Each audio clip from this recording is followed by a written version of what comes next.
নমস্কাৰ প্ৰিয় অনুৰাগীসকল 2020 চনটো সকলোকে আমুৱাইছে অৰ্থাৎ বিভিন্ন সংকটে এই চনত দেখা দিছে গতিকে মানুহে 2021 চনলৈ আগ্ৰহেৰে বাট চাইছে অৰ্থাৎ বহুতৰ বাবে এনেকুৱা হৈছে যে 2020 চনটো সোনকালে শেষ হৈ যাওক সেইকাৰণে আপোনালোকৰ মনটো ভাল লাগিবৰ কাৰণে 2021 চনত কোন চাৰিটা ৰাশিৰ ওপৰত মা লক্ষ্মীৰ আশীৰ্বাদ থাকিব সেই বিষয়ে আমি আলোচনা কৰিম বলক তেন্তে ভাগ্য সমাধানময় ইউটিউব চেনেলত আজি এই বিষয়ে আলোচনা কৰোঁ আহক ভিডিঅ'লৈ আগবাঢ়ো প্ৰথম দুটা ৰাশি হৈছে ভাগ্যশালী এওঁলোকৰ কাৰ্যক্ষেত্ৰত উন্নতি হ'ব আৰু বিদ্যাৰ্থীসকলৰ বিশেষ সফলতা লাভৰ যোগ দেখা যায়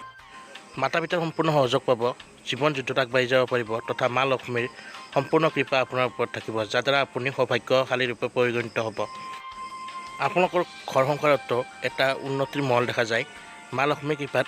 মুঠতে চাবলৈ গ'লে আপোনালোকৰ শুভ হ'ব আৰু দ্বিতীয়তে আন দুটা ৰাশি হৈছে ভাগ্যশালী তুলা আৰু সিংহ ৰাশি এই ৰাশিকেইটাৰো নতুন কাম কাজত যথেষ্ট উন্নতি হ'ব